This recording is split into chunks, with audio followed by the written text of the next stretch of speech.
I'd like to thank the Process Art Discovery audience for joining me today. I'm Lynda Norman. I'm a watercolor artist in the beautiful province of British Columbia. And today I have a whole stack of wonderful new things to share with you. I've got handmade paper from 2 different makers, some new brushes, some new paints, and some new paper. And I can't wait to dive in. Oh my gosh, it's like they knew it was my birthday coming up. I can't believe this. My sister was here visiting last week. She brought me this incredible, I'm just going to move this off to the side, this incredible paper that she made with bits of watercolor paper that she had on hand, different types of paper, and onion skins and beautiful things that she found in her yard. I wish you could feel it. It is so beautiful and textured. I'm not sure what I will do with this. Whoops, a piece of onion skin just fell off. Don't tell her. The back is a little smoother. Because I know where to get more, I might try a little bit of watercolor on a little piece of this on the back. I don't know yet. I don't know, I'm almost thinking maybe for the background, and if I painted something almost like a collage perhaps, or using pieces of that.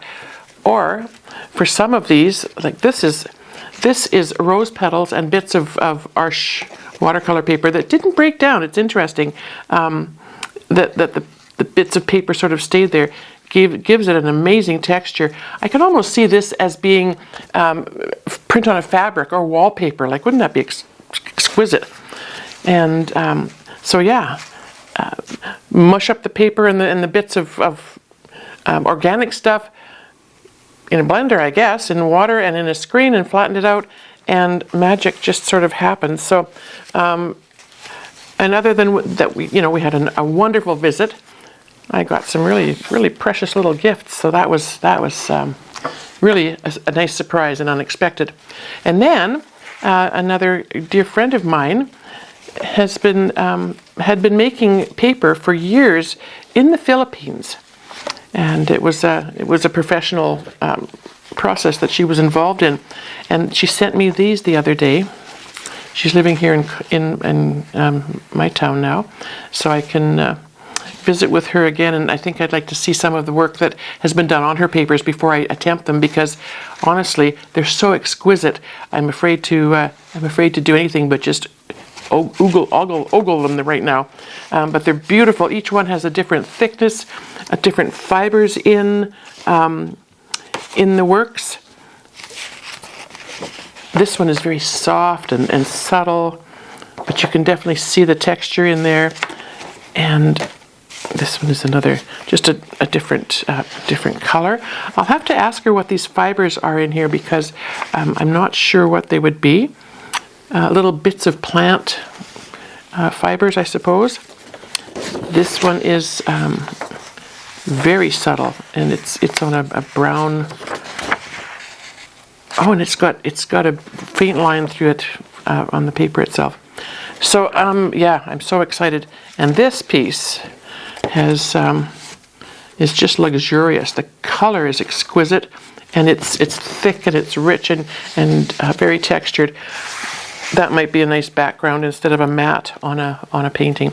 So I just wanted to share that with you, and let you enjoy the visual, look of these.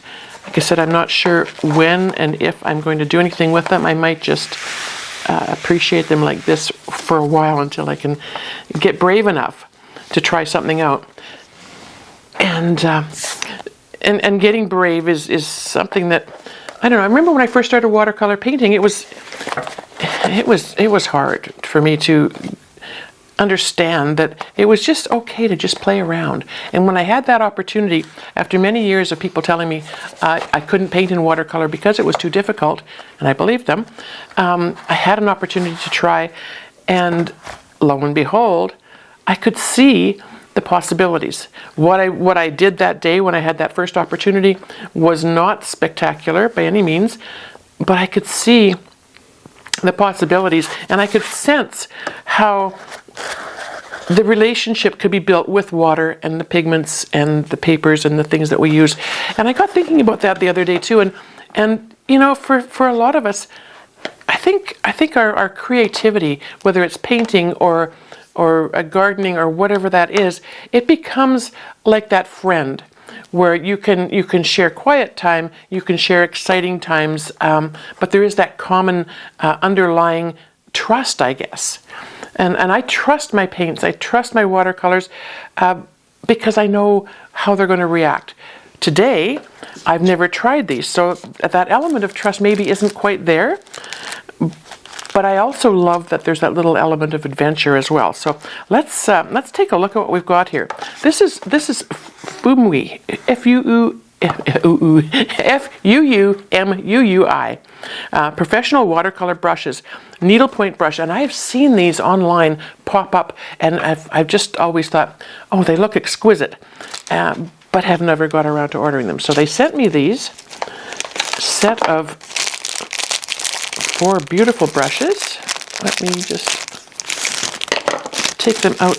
I should have done this ahead of time, but as I said, my sister was here. We spent too much time enjoying family and running around. And my sister's a creative person as well. She loves to paint. She loves to do a lot of fiber arts. We didn't touch a brush the whole time she was here.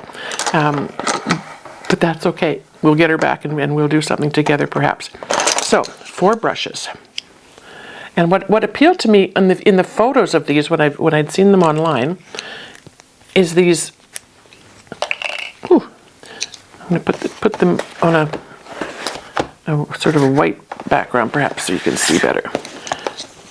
These points are just exquisite. And the belly of the brush looks like it's fairly substantial. That's important because it's the belly of the brush that's going to hold the pigment in the water for you. And I'm just going to set these aside. Now they do have a treatment on them, as do most brushes when they first arrive.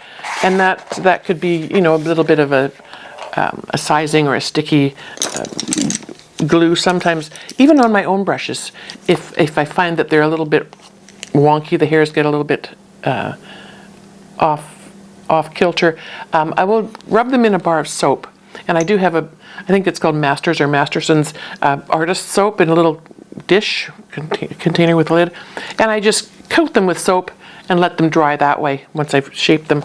And that seems to work really well. So I think what I'm going to do is, I've got 2 jugs of tips of water here. I'm going to just use one to clean the brush and take that sizing off. I'm not sure I want that, whatever that is on there, in my paint water, so I'm going to keep that separate, I think. I had forgotten when I was setting up today that this is what was going to happen. So that's interesting. Look how that brush has just swollen right up and filled up with water. Oh, there's just tons. If you can look at all the water that little brush picked up. That's going to travel quite a nice way on your page, right? Let's soak that up. And look how, this is really fun, how much of that it reabsorbed right away just by touching the drop. So it picked up most of that. So that's exciting. So let's get these woken up and ready and set aside so that when we finally get to the paint and the paper, we're ready to go. Oh, that is so interesting. They looked to me like a little bird with a fat head and a long beak.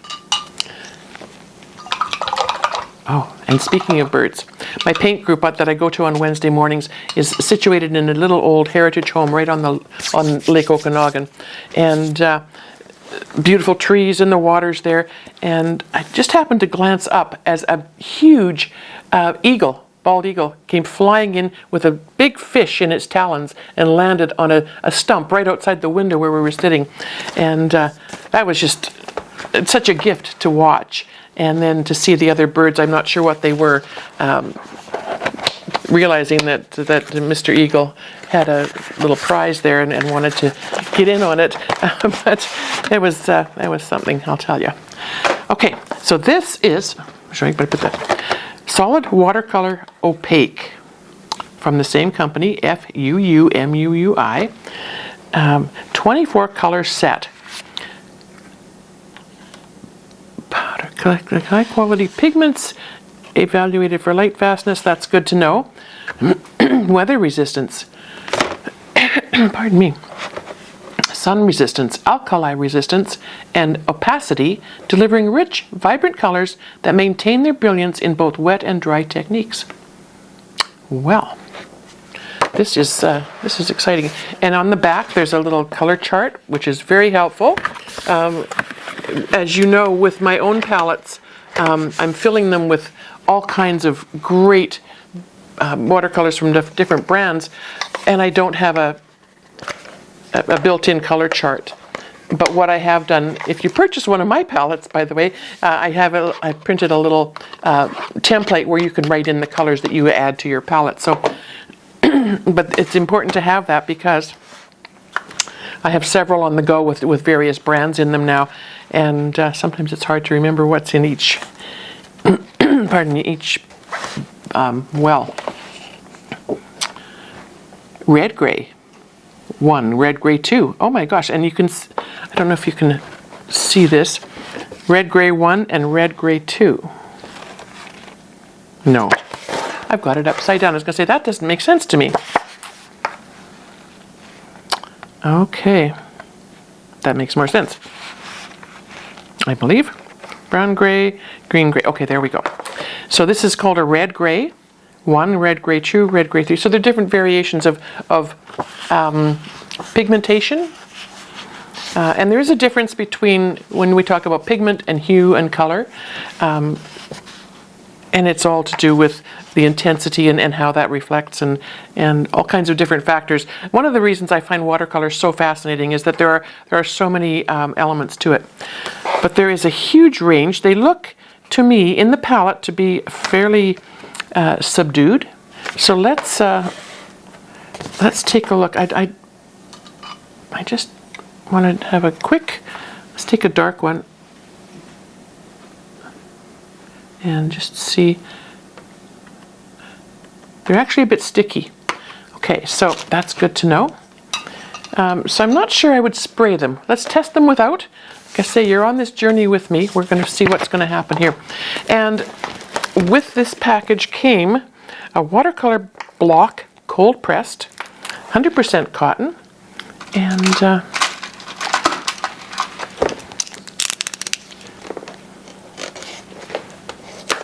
let's take a quick look. I'm sorry, I should have opened this ahead of time, but now you get an idea of what they arrive like. Very well packaged and very well cared for. The block looks to be really solid. I love painting on a block. As you know, if you let your paints, let your surface dry, any buckling that may have happened in the process of your painting will flatten right out. So that's exciting. This is important packaging. I purchased blocks before of watercolor paper, and the edges have been damaged because the package has been dropped along the way or whatever. This one has these beautiful little corner covers on them, which, by the way, if you're transporting your paints or paintings, they're very handy to have. So I love that's arrived in lovely shape for me to paint on. I'm not going to do the color swatch today. No, let's not spend time on that. Let's just get right into it. Like I said, this is an adventure, and I'm just going to jump right in and see what can happen. So this is the cold press paper. It's got a lovely soft texture to it. It's not an extra rough surface, and that's okay. So because these paints are sticky, I'm just going to add a tiny bit of water to, and because I want you to see them on the page, I'm going to start with the darkest one.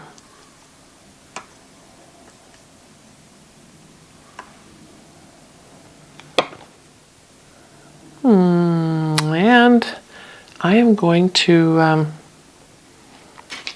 just going to wet the page because I want to paint, I want to see how they react on how I paint and the type of things that I like to paint. So let's see how they move and how they react with water on the page. So I'm just going to give a good coat of water, and if I sit back I can see it's completely covered, and I can just sort of watch how this particular paper 100% cotton, absorbs the moisture in the water.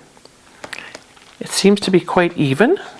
Sometimes I'll notice when I'm wetting a page, the moisture sinks in at different levels in different areas of the page. This seems to be nice and even.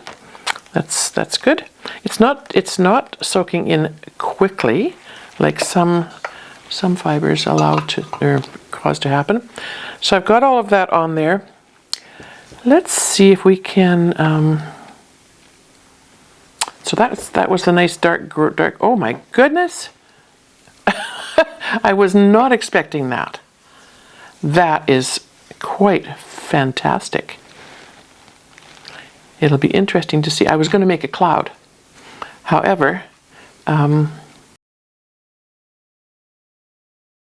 might have to. We might have to make that into a cloud later. Oh,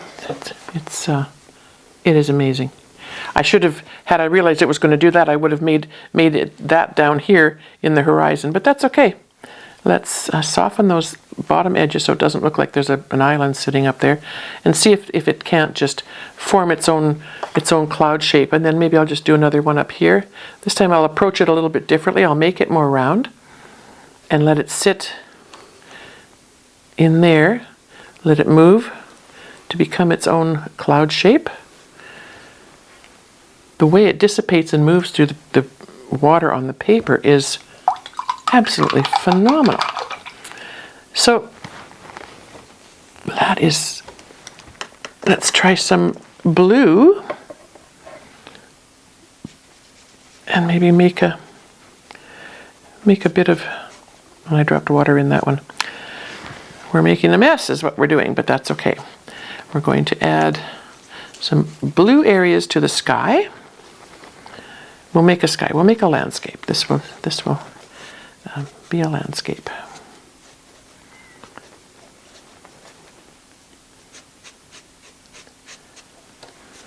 It is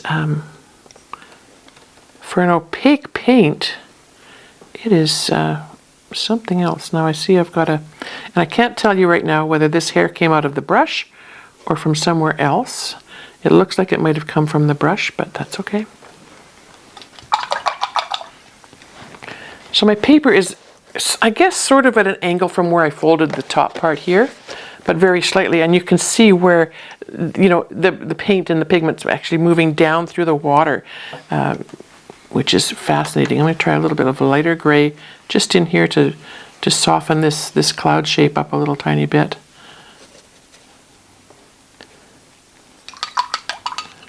It is very granulating, which I definitely wasn't expecting.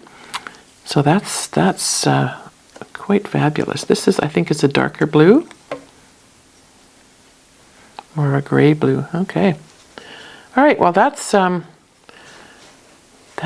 so interesting. I just want to soften these edges a tiny bit, and I think what we'll do is, oh, my mister is in my travel kit that I take to painting group with me. So I'm just going to use this little guy.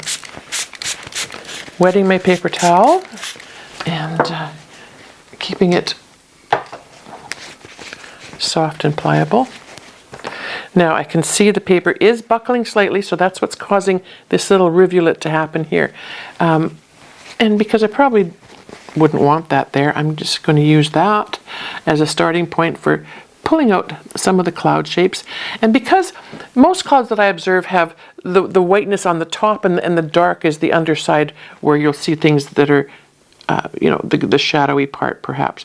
So I'm just going to create some lighter fluffy points on these. Oh, that is pretty fun for clouds, right? I just want to put a bit more thick paint on there just to see how that's going to react. I can see where this is going to be absolutely fabulous. I'm very interested to see when it dries what that is going to look like.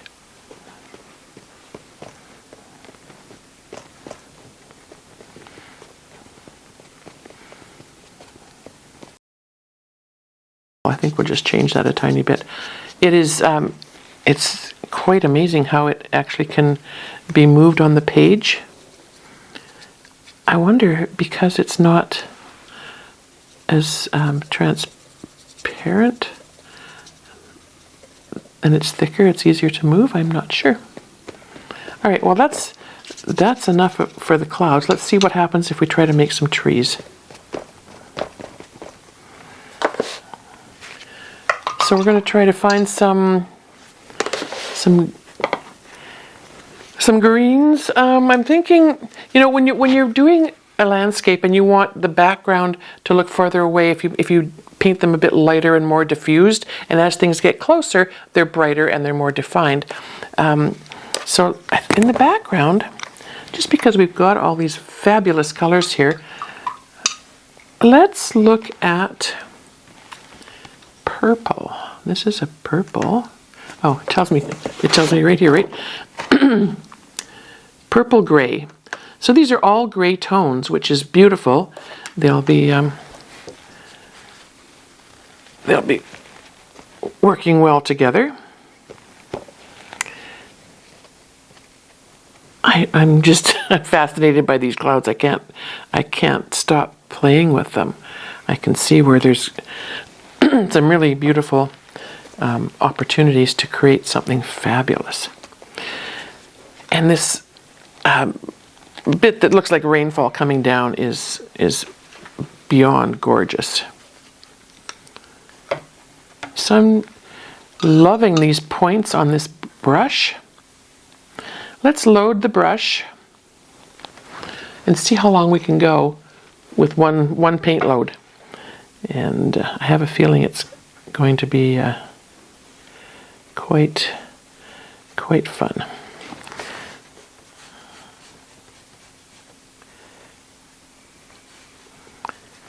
And again, this purple is dissipating down into the water. I might just encourage that by tipping it slightly. These beautiful purpley shapes, you can see how they're just kind of flowing out nicely into the background. And the more moisture that's there, and the more water you have on your brush with your pigment is going to help that as well.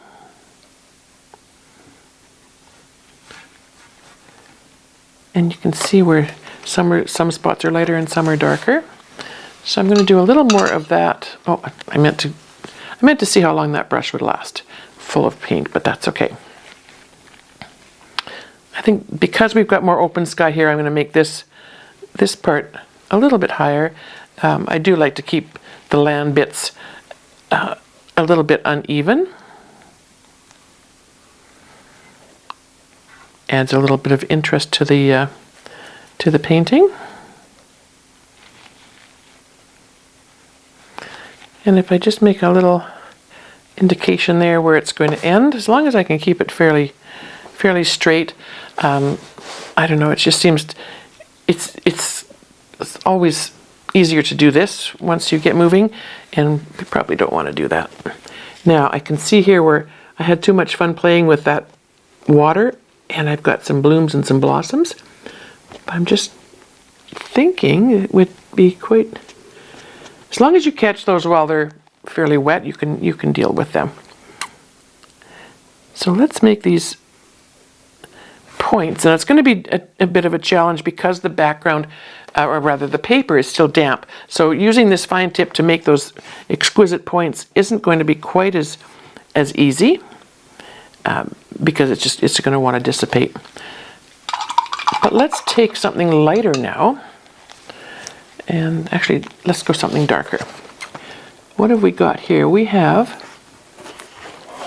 this is called warm gray. I was hoping maybe for something more blue in front of that. That's usually how I work. So I'm going to try this bigger brush.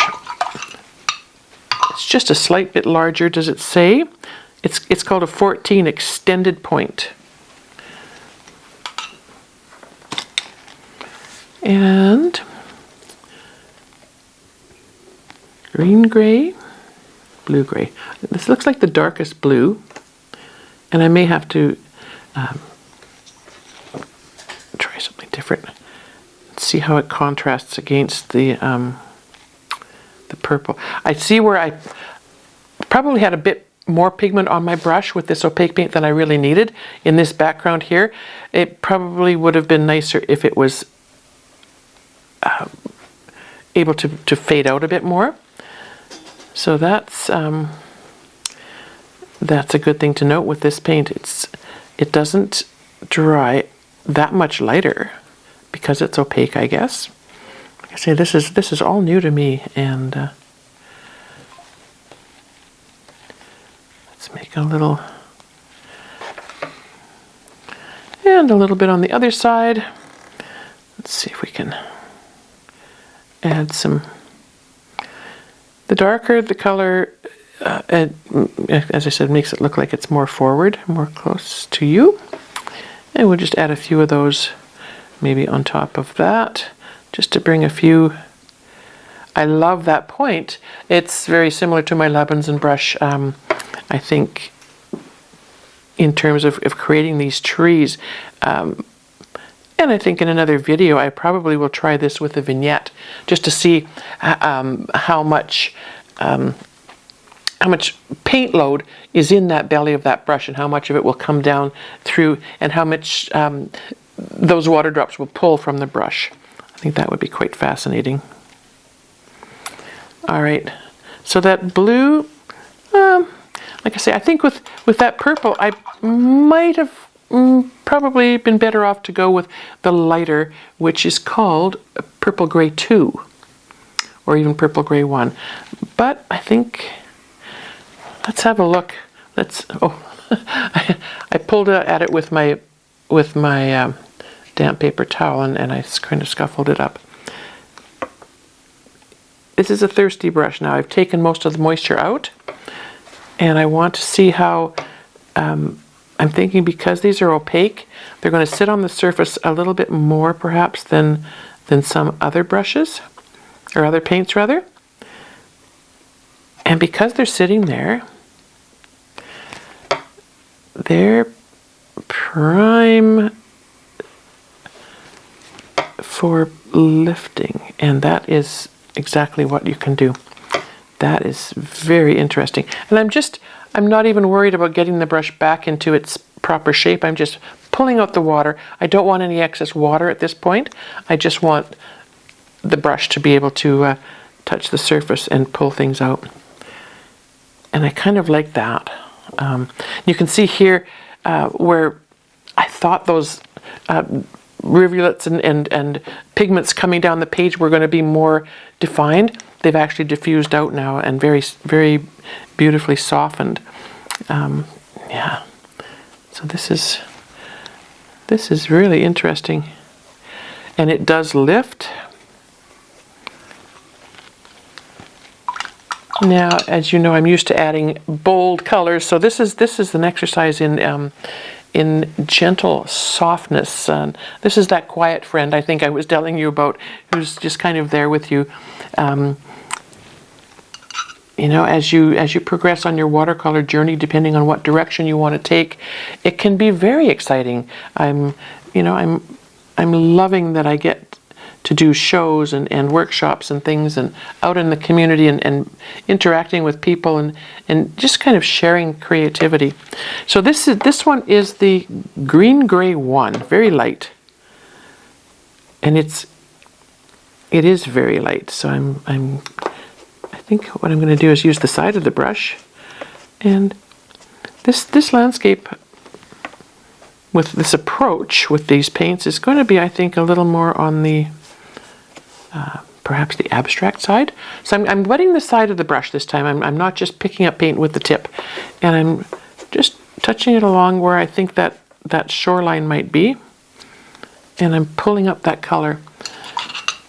And I will try a little bit darker green and see. Oh, they're hot. So they're all very gray tone, as it says on the palette. Who knew, right?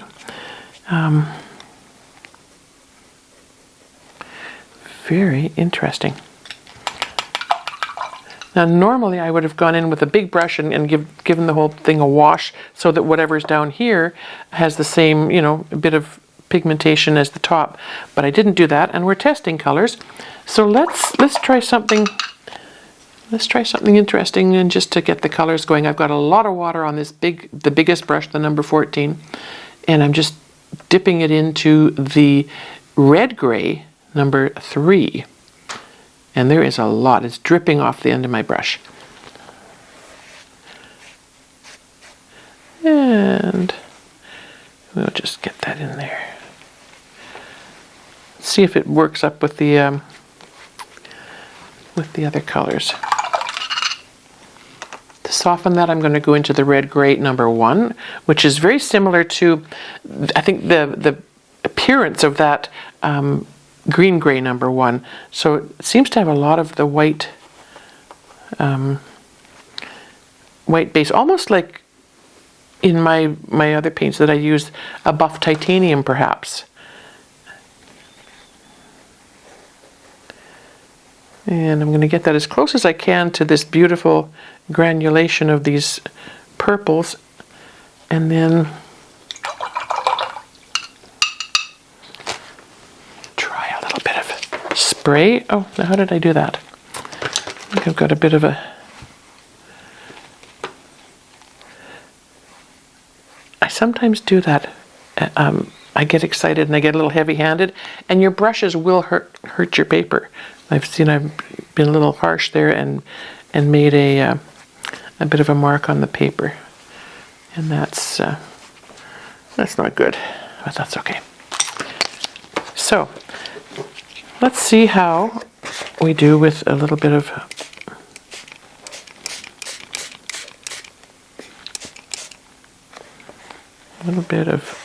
moisture, make it blend together without forcing it.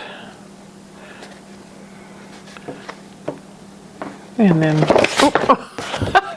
oh my gosh, well, that's a new technique. Throw it on the floor. So quite a bit of water, minus the flip onto the page, or onto the surface. Yeah, they're playing nicely together. I like that. There's a lot of granulation going on, which I totally wasn't expecting. So I think this has been a real fun exercise. We'll spend some more time maybe working with another approach, perhaps. I'm going to I just want to put a little bit of a horizon line back here and just test one more color. What didn't we try? We didn't try this line, the brown gray. So let's just try a little bit of that. Try to create a straight horizon line as much as we can.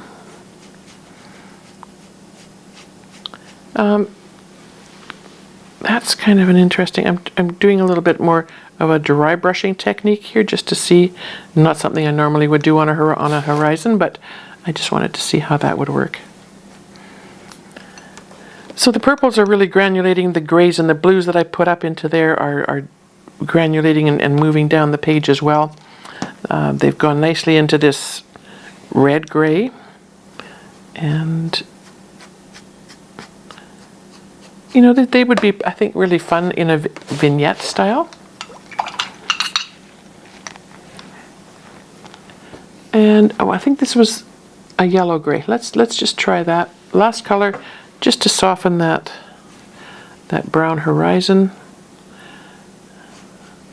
I mean, when you're playing around, it doesn't really matter that your tones and your colors are not quite the reality. That top one is a yellow gray, and it's got quite a green tone actually to it, which is fine. So I think we've tested pretty much all the colors in that group. The only other thing I would do now would be to just for future reference, so I know how it works, take my little bright brush. I'm going to set these aside so I can turn my page. still quite glistening and fairly buckled. It's not buckling nearly as much as I expected it to do. Some papers really are good for that. So with my little bright, I like to thirsty brush and just touch where I think I would like to see a bit of a shoreline happening. It just helps to bring a little definition. Now the page is still quite wet, so the pigment that's on there is going to continue to move. Where I take paint away, it's going to fill right back in for the most part. Here it's a bit drier perhaps, and so that's not happening. But we can continue to carve and shape these little island bits. And as long as you keep your horizon bits straight, we can do that. So I can see where this is going to be quite fun. It'll take a bit of time to get familiar with the colors and the the way they play together, but I do really like some of the possibilities that I can see. The granulating, the clouds, and maybe there'll be something that can work well with other paints that I have on hand too. So I just really appreciate having these on hand. I love the I don't know, the depth, the softness of them.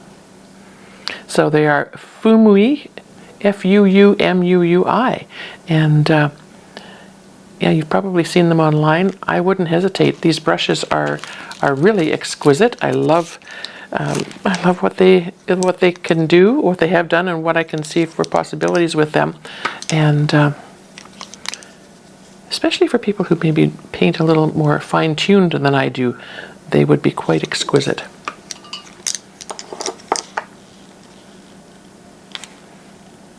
So I'm happy you're here today to share this with me. If you have these, if you've used them, if you are going to use them, let me know. See if you've enjoyed playing around with them as much as I have.